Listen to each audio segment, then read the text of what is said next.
नमस्कार साथियों, मेरा नाम है आर.के. सिंह। संस्कृति आईएएस के यूट्यूब चैनल पर आप सभी का स्वागत है। बात करें तो देश इस समय कई सारी समस्याओं से जूझ रहा है और उन्हीं समस्याओं में से एक सबसे महत्वपूर्ण समस्या है, वो है रोजगार की समस्या। और बात करें तो इस समय सबसे जो महत्वपूर्ण ये जो समस्या है, इससे जो जूझता हुआ वर्ग है वो देश का युवा वर्ग है, जिसके ऊपर देश की पूरी बागडोर है, या कहें तो हमारे समाज का जो बोझ है वो इन्हीं युवा वर्ग के ऊपर है। और अब इन्हीं से जुड़ी हुई एक बड़ी ही खतरनाक न्यूज आ रही है, जिसमें ये कहा जा रहा है कि अब देश में बेरोजगारी का जो संकट है वो गहराने वाला है और देश में लाखों जो नौकरियां हैं उन पर संकट मंडराता दिख रहा है। ऐसा हम ऐसे नहीं कर रहे हैं, बल्कि इसके लिए एक बड़ी ही महत्वपूर्ण जो रिपोर्ट है वो रिलीज की गई है, जिसके आंकड़े बड़े ही चिंताजनक दर्शाए गए हैं। तो इसी रिपोर्ट और इस रिपोर्ट से जुड़े हुए जो विभिन्न पहलू हैं उन पर आज के एपिसोड में हम बात करने वाले हैं। चलिए शुरुआत करते हैं और देखते हैं कि आखिर ये पूरा मुद्दा क्या है। तो ये मुद्दा जुड़ता है बेरोजगारी के संकट से, और इसी संकट के संदर्भ में कहा जा रहा है कि अब लाखों जो नौकरियां हैं वो जा सकती हैं, और इस कारण से ये जो मुद्दा है अब हम सभी के लिए चिंताजनक स्थिति उत्पन्न कर चुका है। न्यूज़ देखते हैं। ये कहा जा रहा है कि CMIEE की रिपोर्ट आई है, और ये जो centre for monitoring Indian economy जो रिपोर्ट आई है ये बड़ा ही चौंकाने वाली आई है, जिसमें ये कहा गया है कि देश में लगातार घट रहे हैं रोजगार के अवसर। और ये भी कहा गया इस रिपोर्ट में कि 42 लाख लोगों की जो नौकरी है उन पर अब संकट मंडराता दिख रहा है। और जब से ये रिपोर्ट आई है अब एक बार फिर से देश के जो युवा हैं, जो रोजगार खोज रहे जो लोग हैं, अब वो चिंता में पड़ चुके हैं। तो इस कारण से ये बड़ा ही महत्वपूर्ण मुद्दा है। कुछ इससे जुड़े हुए जो प्रमुख बिंदु हैं उन पर अगर बात करें तो ये कहा जा रहा है इस रिपोर्ट के द्वारा कि देश में रोजगार अब कम होने वाला है, क्योंकि इस पर संकट अब आने वाला है, और रोजगार के जो अवसर हैं वो दिन प्रतिदिन क्या हो रहे हैं, घट रहे हैं। बल्कि लोगों की जो नौकरी है वो जो तलाश करने की प्रक्रिया है, अब लोगों में इतना हताशा हो चुकी है कि लोगों ने नौकरियां तलाशना ही छोड़ दिया है। स्थिति आप समझ सकते हैं कि कितनी गंभीर हो चुकी है कि जो लोग किसी भी रोजगार के लिए योग्य हैं अब वो इस स्थिति में पहुंच चुके हैं, इतने अवसाद में, इतने डिप्रेशन में, इतने हताशा में पहुंच चुके हैं कि वो अब अपने लिए नौकरी रोजगार खोजना ही बंद कर चुके हैं। यही नहीं, लगभग 42 लाख जो भारतीय हैं इनकी जो नौकरियां हैं इनके ऊपर अब खतरा मंडरा रहा है। तो आप समझ सकते हैं कि ये 42 लाख जो नौकरियां हैं ये संख्या छोटी संख्या नहीं है, और इस कारण से ये जो संख्या है किसी एक सेक्टर से नहीं जुड़ती है। यानी कि बात करें कि भारत में अलग अलग क्षेत्र में जो रोजगार है उन सभी क्षेत्रों में जो नौकरियां हैं, जो रोजगार है, उनके ऊपर संकट मंडराता दिख रहा है। इस कारण से ये रिपोर्ट बड़ी ही महत्वपूर्ण हो जाती है। तो थोड़ा सा रिपोर्ट से जुड़े हुए जो भी महत्वपूर्ण बिंदु हैं उन पर हम बात करें। जैसे ये बात कही गई है कि जो भी लेबर फोर्स है, जो श्रम बल है, उसमें लगातार गिरावट दर्ज की गई है। यानी कहने का मतलब क्या है कि जो फरवरी 2025 है, आप हाल ही में देखें तो ये समय अभी गुजरा है, यानी फरवरी का मार्च गुजरा है, अब अप्रैल स्टार्ट है, तो 2 महीना पहले देश में जो लेबर फोर्स है, जो श्रम बल है, वो कितना था, तो वो 45.77 करोड़ के आसपास था, जो मार्च 2025 में अब घटकर कितना हो चुका है, तो ये 45.35 हो चुका है। यानी इससे इतनी तेजी से ये घट रहा है, ये चिंताजनक विषय है। यानी कहने का मतलब यही है कि एक महीने के लगभग इस समय अंतराल में लगभग 42 लाख की गिरावट दर्ज की गई है। ये सबसे बड़ी चिंताजनक विषय है। इसके अलावा देखिए, जो भी यहाँ पर लेबर फोर्स कहने का मीनिंग है वो क्या कहना चाह रहा है, तो देश में जो काम कर रहे या फिर काम की तलाश कर रहे जो लोग हैं उनकी जो कुल संख्या है उसी को श्रमिक बल या श्रम बल या लेबर फोर्स यहाँ पर कहा गया है। तो ये आपको कंफ्यूजन नहीं होना चाहिए। दूसरी बात कही गई है इस रिपोर्ट में कि जो बेरोजगारी दर है, इस बेरोजगारी दर में जो गिरावट है वो क्यों है, इसके बारे में यहाँ पर एक्सप्लेन किया गया। ये बात सबसे विचित्र लगती है, क्योंकि देखिए यहाँ पर जैसे सामान्य तौर पे बेरोजगारी की बात कही जाती है तो ये कहा जाता है कि अगर रोजगार नहीं है रोजगार लोगों को नहीं प्राप्त हो रहा है। जो योग्य लोग हैं और जो रोजगार खोज रहे हैं उनको अगर रोजगार नहीं मिल रहा है तो वो बेरोजगारी की स्थिति मानी जाती है। लेकिन यहाँ पर जो स्थिति है वो और भी विचित्र दर्शाती है। जैसे देखिए, मार्च की महीने की बात की जा रही है कि मार्च में बेरोजगारी की जो संख्या थी वो कितनी थी, वो 3.5 करोड़ थी। जो फरवरी में क्या हुई तो 3.86 करोड़ थी। और देखने में ऐसा लगता है कि इन दोनों महीनों में जो बेरोजगारी है वो घटी है, लेकिन ये बेरोजगारी घटी नहीं है। ये बेरोजगारी इसके ठीक उल्टा स्थिति प्रदर्शित करती है। ऐसा हम क्यों कह रहे हैं, तो देखिए यहाँ पर रिपोर्ट का ये कहना है, ये दर्शाया गया इस रिपोर्ट में कि गिरावट रोजगार मिलने की वजह से नहीं हुआ है, बल्कि इस कारण से हो गया है कि लोगों ने तो अब नौकरी तलाशना ही बंद कर दिया है। तो यही मैं बताना चाह रहा था कि देखिए, रोजगार और बेरोजगारी में जो यहाँ पर डेटा प्रस्तुत हो रहा है उसके पीछे जो कारण दिख रहे हैं वो अब एक नई स्थिति पैदा कर रहे हैं, क्योंकि लोगों के बीच में जो हताशा है, जो चिंता है, डिप्रेशन है, वो इस स्थिति तक पहुंच चुका है कि लोग अब इस स्थिति से पूरी तरह से हताश हो चुके हैं और वो अपने लिए जो रोजगार है वो तलाशना ही बंद कर चुके हैं। इसका कारण है कि नए जो रोजगार हैं इनके जो अवसर हैं, इनके अवसर अब नए स्तर पे सृजित नहीं हो रहे हैं। और जो भर्तियां हैं, जो लगातार वैकेंसीज थी, उनके संदर्भ में कोई भी ऐसी खबर नहीं आ रही है जो लगातार उसके लिए लोग प्रेरित हों। और इस कारण से जो भर्तियों में गिरावट है, जो वैकेंसीज है, जो नंबर ऑफ वैकेंसीज है, वो लगातार कम हो रही है। इस कारण से इस तरह की जो स्थिति देखने को मिल रही है अपने देश में कि लोग अब क्या कर रहे हैं कि अब जो रोजगार के लिए पहले तलाश करते थे वो रोजगार अब तलाश ही नहीं कर रहे। ये स्थिति अपने देश में आ चुकी है। इसके अलावा देखिए, कई ऐसे क्षेत्र हैं, कई सेक्टर्स हैं जहां पर भारी गिरावट दर्ज की गई है। कुछ महत्वपूर्ण जो सेक्टर्स हैं उन पर हम बात करेंगे। जैसे देखिए, वर्ष 2024 की तुलना में कई सारे जो सेक्टर्स हैं वहां पर जो भी भर्तियां हैं, जो वैकेंसीज हैं, उनमें बड़ी मात्रा में गिरावट दर्ज की गई है। जैसे देखिए, रिटेल जो सेक्टर है, यहाँ पर ये कहा जा रहा है कि लगभग 13% वैकेंसियों में गिरावट दर्ज की गई है। वहीं ऑयल और गैस सेक्टर में देखेंगे तो यहाँ पर भी 10% की गिरावट वैकेंसीज में देखी गई है। अगर एजुकेशन सेक्टर में आएंगे तो यहाँ पर भी 14% की गिरावट दर्ज की है। और आईटी सेक्टर की बात करें तो यहाँ पर अपेक्षाकृत आप देखेंगे तो अन्य क्षेत्रों की तुलना में जो नौकरियों में जो वैकेंसीज की गिरावट दर है वो अपेक्षाकृत कम है, लेकिन फिर भी यहाँ पर 3% की जो गिरावट है वो दर्ज की गई है। और अगर ऑफिस स्टाफ के स्तर पे देखेंगे तो ये जो गिरावट दर्ज की गई है ये 1.4% दर्ज की गई है। तो इस तरह की बातें यहाँ पर देखने को मिली है। इसके अलावा अगर हम बात करें तो जो भी सरकारी प्रयास हैं वो इसके लिए जिम्मेदार माने गए हैं। और ये भी कहा गया कि जो भी सरकार के द्वारा किए गए प्रयास हैं वो पर्याप्त नहीं है। इस जो भी समस्या उत्पन्न हुई है, जो स्थिति है, इसके लिए देखिए यहाँ पर सरकार की ओर से जो ई मार्केट प्लेस है, जो जेम है, इसके जरिए 10 लाख से जो अधिक नौकरियां हैं वो कहीं ना कहीं प्रोवाइड की गई हैं। और इस प्लेटफॉर्म पर देखिए तो लगभग 33,000 से अधिक जो सर्विस प्रोवाइडर्स हैं, इन सर्विस प्रोवाइडर्स ने न्यूनतम जो मजदूरी हो सकती है और जो भी निश्चित वेतन है उसके मानकों पर लोगों को नियुक्त किया है। लेकिन जो ये रिपोर्ट बता रही है, जो CMIE है, इसकी रिपोर्ट ये मानती है कि ये जितने भी प्रयास किए जा रहे हैं ये बेरोजगारी से लड़ने के लिए क्या है, सफिशिएंट नहीं है। अपने देश में जो स्थिति है, जो परिस्थितियां हैं, उसके लिए सरकार के स्तर पे किए जाने वाले जो ये प्रयास हैं ये कहीं से भी पर्याप्त नहीं माने जा सकते। यही ये रिपोर्ट दर्शाती है।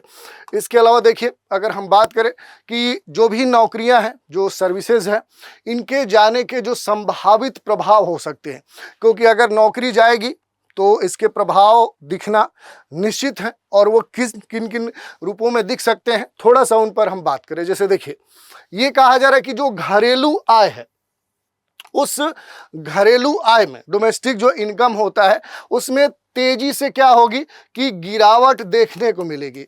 और जब ये डोमेस्टिक इनकम गिरेगा तो फिर क्या होगा कि जो एक्सपेंडिचर है, खास तौर पे शिक्षा पर, स्वास्थ्य पर और जो भी बुनियादी ज़रूरतें हैं उन पर होने वाला जो खर्च है उसमें कटौती करना पड़ेगा, क्योंकि जब आ ही नहीं आएगी तो खर्च हम करेंगे कैसे। और वो कहाँ पर होता है खर्च, तो घर का जो पूरा खर्च होता है वो आधारभूत जो भी खर्च होते हैं, दैनिक डेली बेस पे जो ज़रूरतें होती हैं उनमें कटौती होंगी। जो स्वास्थ्य से संबंधित जो भी खर्च होते हैं उनमें कटौती की जाएंगी। जो शिक्षा क्षेत्र है, अगर परिवार में शिक्षा पर कोई भी बजट खर्च हो रहा है तो उसमें कटौती होगी। तो जब भी घरेलू आय में गिरावट होगी तो ये कुछ खास क्षेत्र हैं जहां पर होने वाला जो खर्च है वो कम किया जाएगा या ये खर्च प्रभावित होगा। कई घरों में स्थिति ऐसी आ सकती है क्योंकि जहां पर इनकम इतना कम आता है कि उससे बमुश्किल घर के परिवार का खर्च चल पाता है। अगर वो भी इनकम समाप्त हो जाए तो घर में स्थिति क्या हो जाएगी, आर्थिक तंगी की स्थिति देखने को मिलेगी। दाल आटा चावल भी उपलब्ध होना मुश्किल हो सकता है और इस कारण से वो जो भी परिवार होगा, जो भी उससे संबंधित व्यक्ति होगा, वो कर्ज में डूब जाएगा। कर्ज लेने के कारण कई सारी जो परिस्थितियां हैं उनसे वो दो चार होगा।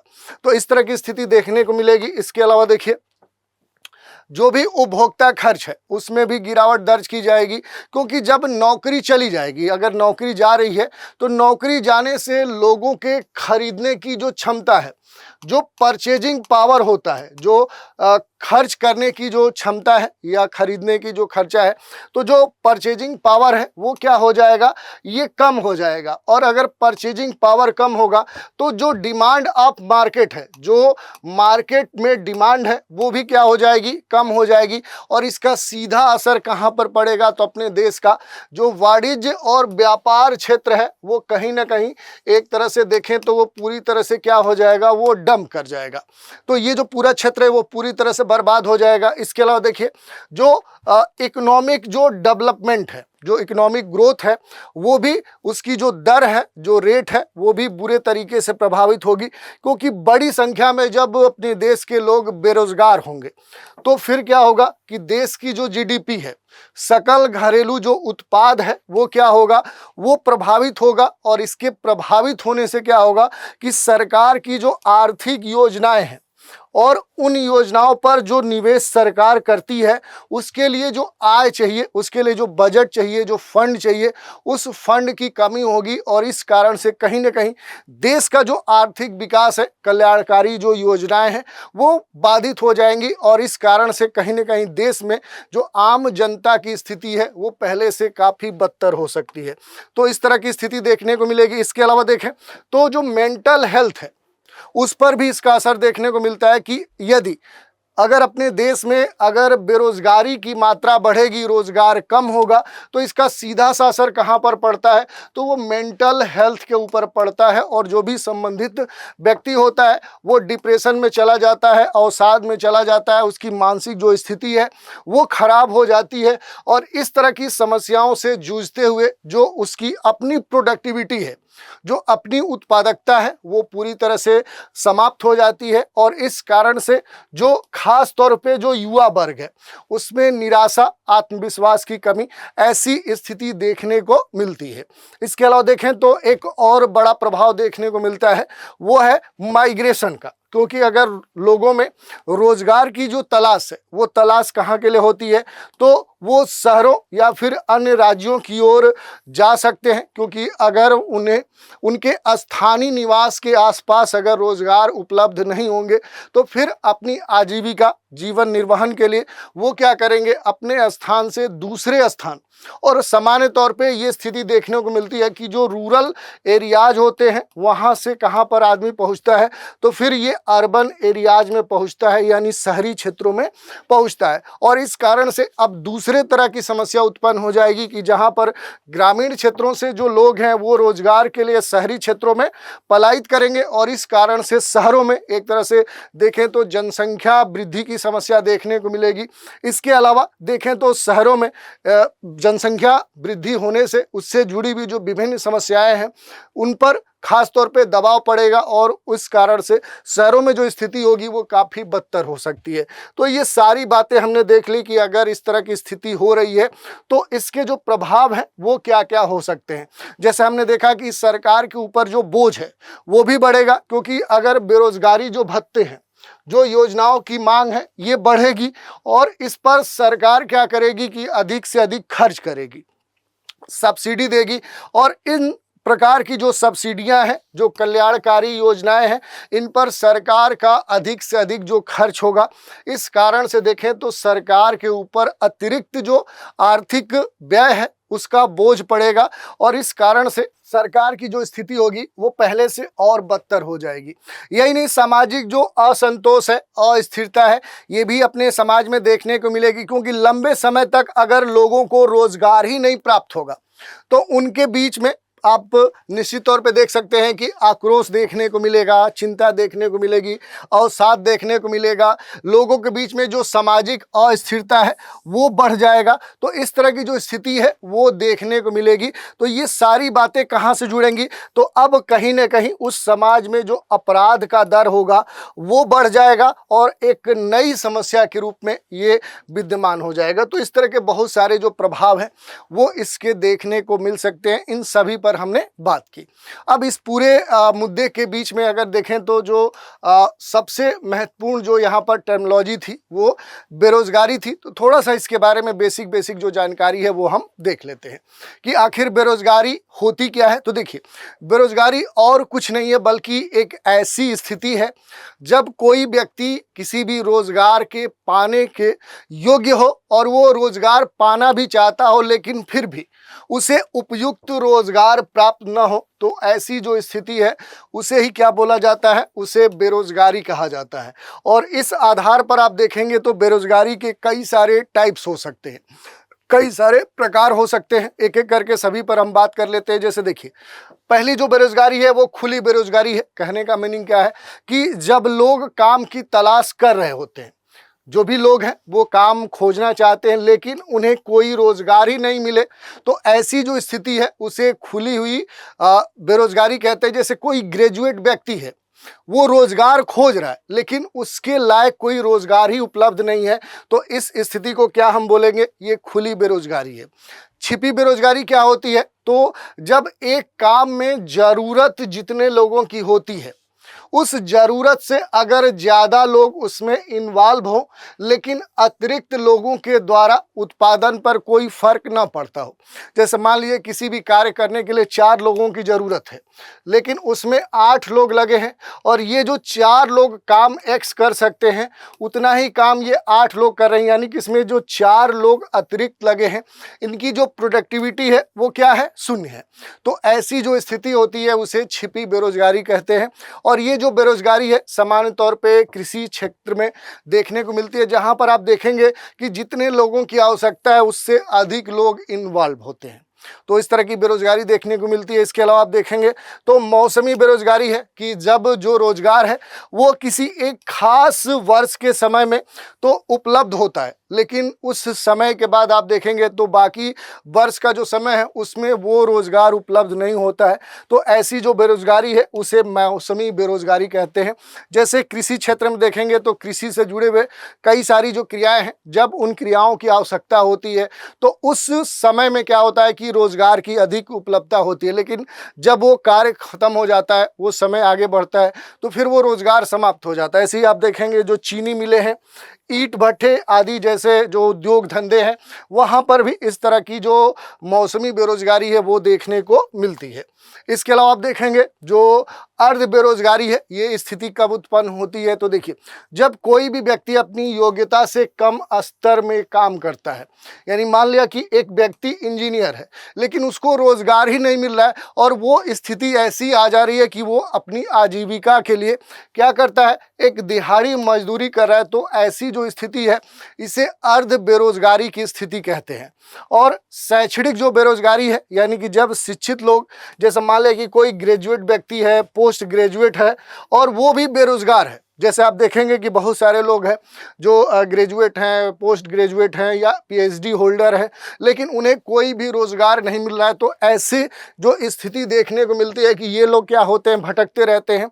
और अपने देश में ऐसे जो लोग हैं उनकी संख्या सबसे अधिक है, जो कहने को तो एक तरह से वेल क्वालिफाइड है, वो पढ़े लिखे हैं, लेकिन वो रोज़गार भी तलाश रहे, लेकिन उन्हें रोज़गार प्राप्त नहीं हो रहा है। तो ऐसी जो स्थिति है उसे शैक्षणिक बेरोजगारी कहते हैं। अगली जो बेरोजगारी है ये स्वैच्छिक बेरोजगारी है। कहने का मीनिंग इतना ही है कि जब व्यक्ति स्वयं नौकरी नहीं करता है जबकि अवसर उसके लिए उपलब्ध है। जैसे मान लिया कि कोई व्यक्ति है, वो प्रॉपर अगर किसी नौकरी के लिए एलिजिबल है, योग्य है, लेकिन वो चाहकर उसे कह सकते हैं कि प्राप्त नहीं करता है, उसे ज्वाइन नहीं करता है, तो ऐसी जो बेरोजगारी है उसे स्वैच्छिक बेरोजगारी कहते हैं। जैसे आप देखेंगे कि अपने देश में बहुत सारे ऐसे जो इंजीनियर्स हैं जो अपनी इंजीनियरिंग की पढ़ाई तो करते हैं, लेकिन फिर वो जॉब ज्वाइन नहीं करते हैं बल्कि अन्य कार्यों में इन्वॉल्व हो जाते हैं। जैसे आप देखेंगे सामान्य तौर पे ये स्थिति दिल्ली में देखने को मिलेगी कि बीटेक एमटेक किए हुए बहुत सारे जो बच्चे हैं वो जॉब नहीं पकड़ते हैं, अपने इंजीनियरिंग के आधार पर नौकरी नहीं करते हैं, बल्कि अन्य नौकरियों की तलाश में एक जो समय है उस समय में उस नौकरी को नहीं ज्वाइन करते हैं। तो इस स्थिति में आप देखेंगे तो एक तरह से वही स्थिति हो गई कि या तो कहें तो स्वैच्छिक बेरोजगारी है या प्रौद्योगिकी जो बेरोजगारी है वो स्थिति देखने को मिलेगी। जैसे कि जब मशीनें और तकनीक आने से क्या होता है कि लोगों के बीच में जो नौकरियां हैं वो चली जाती हैं। जैसे मान लिया कि पहले किसी भी इंडस्ट्री के सेक्टर में बहुत सारे जो टेक्नीशियन हैं वो काम कर रहे थे, लेकिन अब उनकी जगह क्या है कि आधुनिक मशीनों ने ले ली है। तो अब क्या स्थिति हो गई है कि उन सेक्टर्स में प्रौद्योगिकी जो बेरोजगारी है वो अब कहीं ना कहीं वहां पर अपना घर बना ली है। तो इस तरह से हम प्रौद्योगिकी बेरोजगारी को भी देख सकते हैं। अंतिम जो है वो है संरचनात्मक बेरोजगारी। ये कहने का मीनिंग क्या है कि जब आर्थिक ढांचे में बदलाव के कारण जो नौकरियां हैं वो समाप्त हो जाए। जैसे कोई भी उद्योग है, उद्योग अचानक बंद हो जाए, ठप पड़ जाए या किसी कारण से वो समाप्त हो जाए, तो फिर स्थिति क्या हो जाती है कि वो पूरा सेक्टर कहीं ना कहीं एक तरह से डंप हो जाता है और इस कारण से विदेश में जो उत्पादन है वो वहाँ पर शिफ्ट हो जाता है। तो ऐसी जब स्थिति देखने को मिलती है तो इसे हम क्या बोलते हैं, इसे हम संरचनात्मक बेरोजगारी कहते हैं। इसके अलावा देखिए इस पूरे मुद्दे में जो सेंटर फॉर मॉनिटरिंग इंडियन जो इकोनॉमी है इसके बारे में थोड़ा सा देख लें, जो CMIE है। आखिर ये है क्या, तो देखिए इसकी जो स्थापना है ये वर्ष 1976 में हुई थी। इसका जो हेडक्वार्टर है वो देश की जो आर्थिक राजधानी मुंबई है, महाराष्ट्र में है। और ये एक निजी और स्वतंत्र कह सकते हैं कि पेशेवर शोध संस्था है, जो मूल रूप से आप देखेंगे तो भारतीय अर्थव्यवस्था से जुड़े हुए जो भी आंकड़े हैं उन आंकड़ों का विश्लेषण करती है। उनसे जुड़े हुए जो भी डेटा है, जो आंकड़े हैं, जो हो सकते हैं कि संभावित परिणाम हो सकते हैं, उनसे जुड़े हुए जितने भी विश्लेषण हैं उनको ये रिलीज करती है, प्रस्तुत करती है। तो इस तरह से इस पूरे चर्चा को हमने देखा। इसी चर्चा पर आधारित एक प्रश्न है, centre for monitoring Indian economy की रिपोर्ट के अनुसार कितने भारतीयों की नौकरी पर खतरा मंडरा रहा है? 25 लाख, 36 लाख, 42 लाख और 50 लाख। आपको सही जो उत्तर है वो चुनना है और इस उत्तर को कमेंट के माध्यम से हम तक प्रेषित करना है। तो आज के एपिसोड में इतना ही। आप सभी हमारे साथ बने रहें, इसके लिए धन्यवाद।